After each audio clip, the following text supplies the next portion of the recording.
ನಮಸ್ಕಾರ. ಉತ್ತರ ಕರ್ನಾಟಕ ನ್ಯೂಸ್ನ ಡಿಜಿಟಲ್ಗೆ ಸ್ವಾಗತ. ನಾನು ಹನುಮಾನ್ ದೇಶ್ಮುಖ್. ಅಮೆರಿಕದ ಅಧ್ಯಕ್ಷ ಡೊನಾಲ್ಡ್ ಟ್ರಂಪ್ ಮತ್ತೊಂದು ಆಘಾತಕಾರಿ ನಿರ್ಧಾರವನ್ನು ತೆಗೆದುಕೊಂಡಿದ್ದಾರೆ.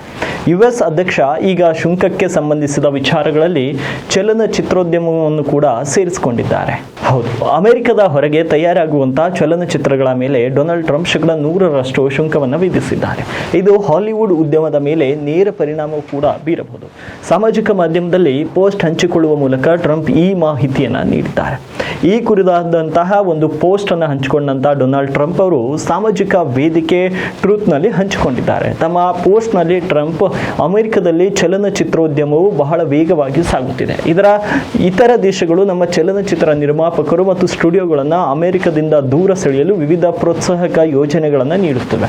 ಹಾಲಿವುಡ್ ಮತ್ತು ಅಮೆರಿಕದ ಇತರ ಹಲವು ಪ್ರದೇಶಗಳು ನಾಶವಾಗುತ್ತಿವೆ. ಇದು ಇತರ ದೇಶಗಳ ಯೋಚಿತ ಪ್ರಯತ್ನವಾಗಿದೆ ಮತ್ತು ಅದರಿಂದ ಇದು ರಾಷ್ಟ್ರೀಯ ಭದ್ರತೆಗೆ ಬೆದರಿಕೆಯಾಗಿದೆ ಅಂತ ಅವರು ಬರೆದುಕೊಂಡಿದ್ದಾರೆ ತಮ್ಮ ಟ್ರೂತ್ ಖಾತೆಯಲ್ಲಿ. ಅಮೆರಿಕದ ಹೊರಗೆ ತಯಾರಾಗುವಂತಹ ಚಲನಚಿತ್ರಗಳ ಮೇಲೆ 100% ಶುಲ್ಕ ವಿಧಿಸುವ ನಿರ್ಧಾರವನ್ನು ಕೈಗೊಂಡಿರುವಂತಹ ಟ್ರಂಪ್ ಈ ಶುಲ್ಕದ ಕುರಿತು ಡೊನಾಲ್ಡ್ ಟ್ರಂಪ್ ಅವರು ವಿದೇಶದಲ್ಲಿ ನಿರ್ಮಾಣವಾದ ಮತ್ತು ನಮ್ಮ ದೇಶಕ್ಕೆ ಆಮದು ಮಾಡಿಕೊಳ್ಳುವಂತಹ ಎಲ್ಲಾ ಚಲನಚಿತ್ರಗಳ ಮೇಲೆ 100% ಶುಲ್ಕವನ್ನು ವಿಧಿಸುವ ಪ್ರಕ್ರಿಯೆಯನ್ನ ತಕ್ಷಣ ಪ್ರಾರಂಭಿಸಲು ನಾನು ವಾಣಿಜ್ಯ ಇಲಾಖೆ ಮತ್ತು ಯುಎಸ್ ವ್ಯಾಪಾರ ಪ್ರತಿನಿಧಿಗೆ ಅಧಿಕಾರ ನೀಡುತ್ತೇನೆ.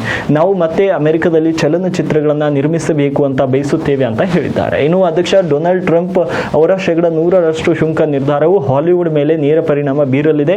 ಹಾಲಿವುಡ್ನಲ್ಲಿ ತಯಾರಾಗುತ್ತಿರುವಂತಹ ಚಿತ್ರಗಳು ಈಗ ಹೆಚ್ಚಿನ ವೆಚ್ಚವನ್ನು ಭರಿಸಬೇಕಾಗಬಹುದು.